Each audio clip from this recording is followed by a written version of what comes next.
Olá, você está no programa Alma Querida. Nós estamos respondendo os e-mails dos ouvintes que são enviados os e-mails enviados ao programa.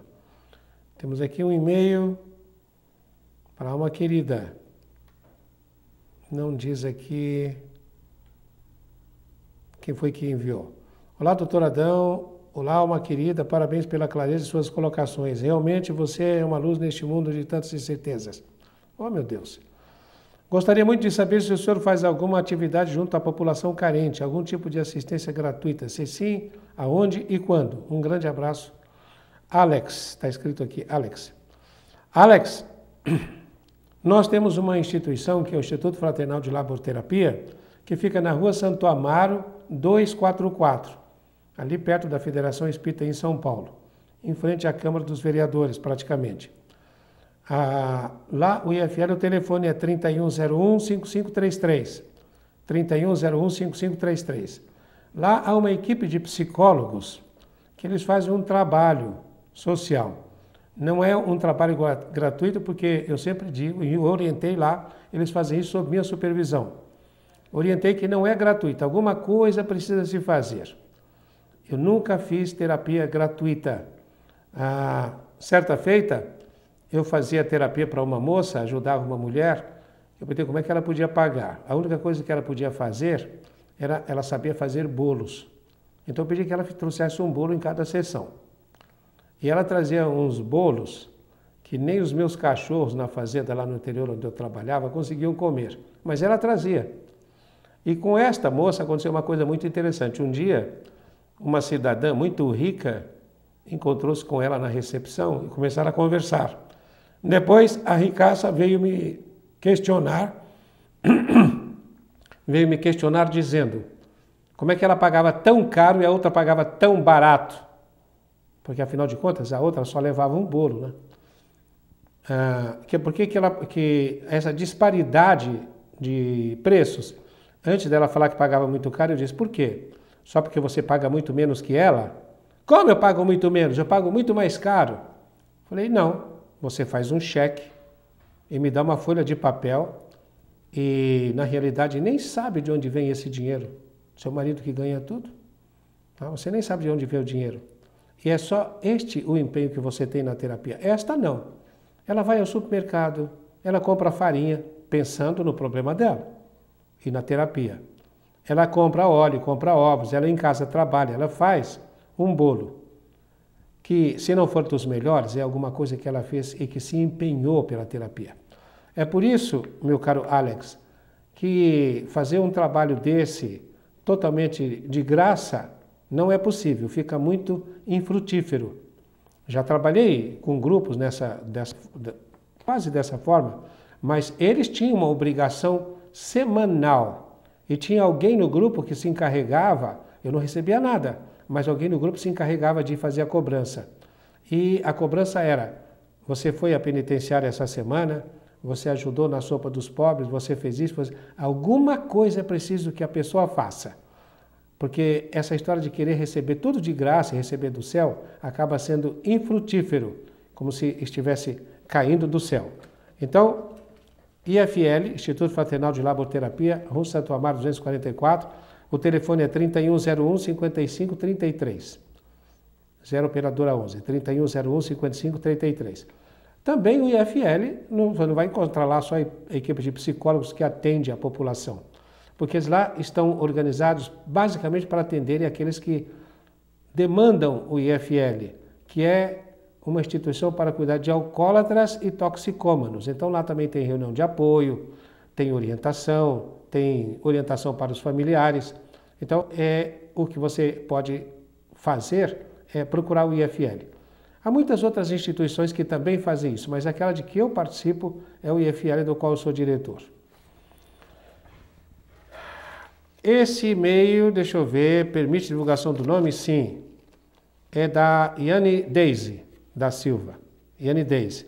Vem do Recife. Ela diz assim, olá, boa noite a todos, quero falar que sou gêmea, né, com uma menina. No momento estamos passando por várias dificuldades de ordem espiritual e psicossomática. Psicossomática. Eu sou iniciada no ocultismo. Nossa, e estão passando por dificuldades, né? E tem 7 anos. E minha irmã, um pouco depois de mim. Desde então temos enfrentado vários problemas, pois há uns 4 anos descobrimos que sofrimos de esquizofrenia. Atualmente nos tratamos com psicólogos, psiquiatras, fazemos o evangelho no lar, assistimos à TV. Sou muito esclarecida pelos programas que vocês exibem. Porém os problemas continuam. Moramos com nossa mãe e padrasto. Paramos de estudar devido às doenças e ao bullying. Gostaria que nos esclarecesse acerca do que fazer, acerca dos ajustes a serem feitos. Acredito muito. Obrigada pela atenção. Minha querida Yane, você diz aqui que é iniciada em ocultismo e que descobriu há pouco tempo que sofria de esquizofrenia, tanto quanto a sua irmã. Veja só, e você teve essa atração pelo ocultismo. Aqui não diz quantos anos você tem, mas se vocês não conseguem nem continuar estudando, é que são jovens ainda. E passaram pelos problemas de bullying, ou seja, uma espécie de discriminação nos grupos escolares, nos grupos de estudos. Ora, porque vocês são diferentes. E em que constitui a diferença, que é o cuidado principal que vocês têm que ter? É o esforço para estarem sintonizadas com a matéria. Então há uma coisa importante que vocês precisam estar sempre levando em conta. Tem que vocês estarem em contato com o corpo de vocês. Levar sempre em contato o corpo. Às vezes vocês podem negligenciar até o corpo. Também vocês podem negligenciar a realidade. E essa história de ser iniciado em ocultismo, você precisa tomar cuidado, porque senão você começa a ser levada para outra dimensão. Se você já tem uma tendência à esquizofrenia, já tem uma tendência a se dividir, a ficar vivendo em 2 dimensões ao mesmo tempo. E o desafio principal é você viver esta vida, a realidade que você está enfrentando agora. Então esteja sempre presente, se perguntando o que é que eu tenho que fazer agora. Quais são os meus desafios aqui neste mundo material, neste mundo pelo qual eu estou passando. Como é que eu tenho que conviver com a minha mãe, com meu pai, com os meus irmãos? O que é que eu tenho que fazer? E mais ainda, no que diz respeito a bullying. O desafio de vocês é serem muito indulgentes. Porque o que acontece é que realmente vocês são diferentes. E se são diferentes, é porque já foram, via reencarnação, via karma, desafiadas a viverem aquilo que o Paulo de Tarso diz. Quando ele diz assim, não vos equivoqueis, de Deus não se zomba. Aquilo que semeardes, isto mesmo havereis de colher. Se semeardes na carne, havereis de colher corrupção. Se semeardes no Espírito, havereis de colher para a vida eterna. Ora, quando alguém semeia na carne, vai colher corrupção, a corrupção o que é? É aquilo que morre. Então, ele diz também que o salário do pecado é a morte. O salário do pecado é a morte por quê? Porque você faz uma coisa errada aqui no plano espiritual, você toma consciência e tem que voltar para cá para consertar o mal que você fez. Então você morre lá. Você não pode ficar no plano espiritual superior. Você tem que vir para o plano inferior, que é aqui a Terra, para você ser testado. É a expiação. E a prova. Agora, se você faz para o plano superior, você já fica lá. Se você faz por inferior, como nós dissemos, você vem para cá. Você morre lá. Mas você vem para cá e aqui você é desafiado a se comportar de uma maneira tal que o pecado desapareça, aquele comportamento do passado desapareça. Por isso que ele diz, o salário do pecado é a morte. É outra visão, é a morte do pecado. Através de quê? Através da lei de causa e efeito que traz você para cá, para o plano material, para você reparar o que você fez. Semeastes na carne, havereis de colher corrupção. Então, como é que você vai fazer para fazer a coisa certa? Então, leve em consideração uma outra frase de Paulo, que ele diz assim, não vos conformeis com este mundo, ou seja, não vivam segundo a forma do mundo, mas transformai-vos. O desafio seu e da sua irmã é um desafio de transformação. Diz, transformai-vos. Para quê? Para que possais saber qual é a boa, perfeita e agradável vontade de Deus para você nesta circunstância. Fazer a vontade de Deus é o projeto de vida, que nós dizemos agora há pouco, ser perfeito. É você fazer a vontade de Deus.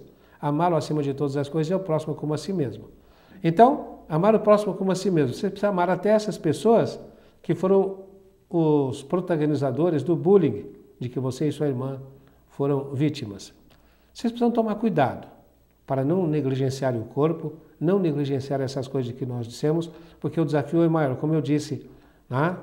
Você precisa saber a vontade de Deus em relação ao que você está passando. E o que você está passando tem a ver com a sua semeadura, com a lei de causa e efeito. Ora, você agora tem uma tendência a ficar pensando no espiritual, a ficar vivendo o espiritual, tanto é que foram atraídas pelo ocultismo. Quem é que pode garantir que vocês não foram muito atraídas pelo material no passado?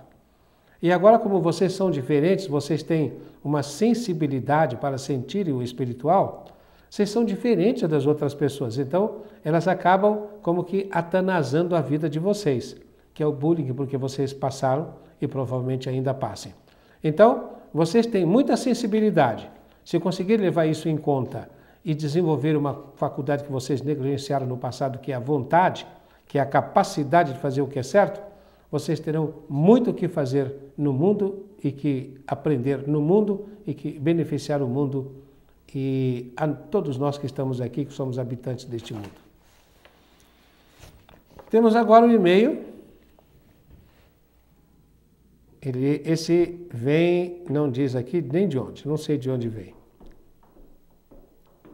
Gostaria que o senhor falasse sobre o meu desafio. Tenho constantemente pensamentos negativos comigo mesmo, do tipo, vou ficar sem pernas. Nossa! Então, cada vez que você tiver esse pensamento, eu vou ficar sem pernas. Eu vou explicar para você uma artimanhazinha espiritual e do plano espiritual. Então você pensa, eu vou ficar sem pernas.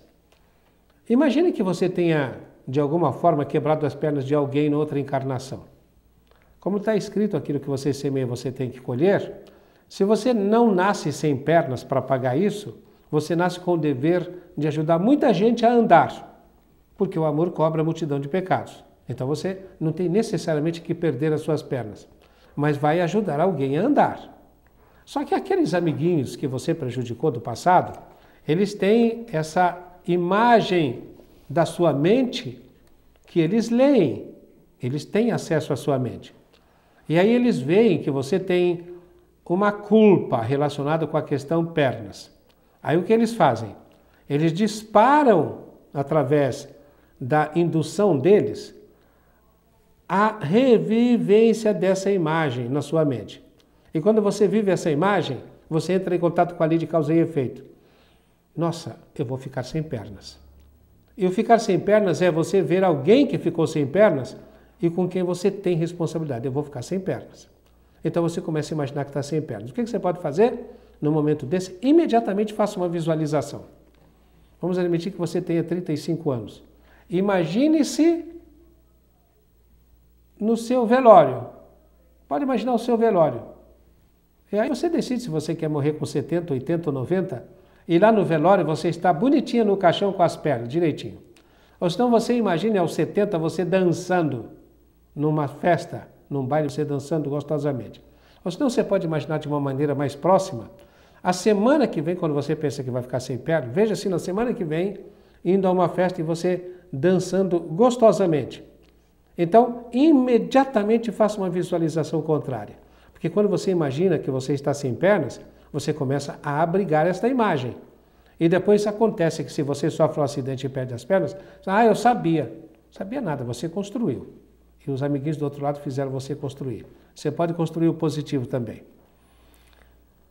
Do tipo, vou ficar sem pernas, que vai acontecer alguma coisa de ruim comigo, e isso pode ser qualquer coisa. Meu querido, olha, cada vez que você tiver o pensamento negativo, imediatamente contraponha a ele uma visualização positiva. Né? Você também pode tirar essa energia deste pensamento negativo, nós já explicamos no outro programa, e ir passando para todas as suas metas, para tudo aquilo que são os seus pensamentos mais positivos. Isso pode ser qualquer coisa. Os pensamentos ruins são só comigo. Os pensamentos ruins são só comigo. É só você, ele não se vê fazendo mal para ninguém, nem vê alguém passando problemas, vivenciando problemas porque está sem perna, sem braço ou qualquer coisa. Só ele que sente isso. tudo que o senhor possa imaginar de ruim, logo na minha cabeça já está acontecendo comigo. Então, tudo que você puder imaginar de bom, comece a fazer uma série de imaginação de coisas boas. E cada vez que você tiver uma imaginação dessa que é negativa, tira a energia desta imagem, mentalize que você está inspirando a energia e que você está expirando a energia numa meta positiva sua. E assim você vai fazendo com todos os pensamentos negativos. Até que chegue um momento que você não tenha mais pensamentos negativos, porque cada um que tiver, você vai tirar energia para as coisas positivas. Então os obsessores vão parar de induzir a você a pensar negativamente. Nós vamos fazer mais um intervalo, daqui a pouco estaremos de volta.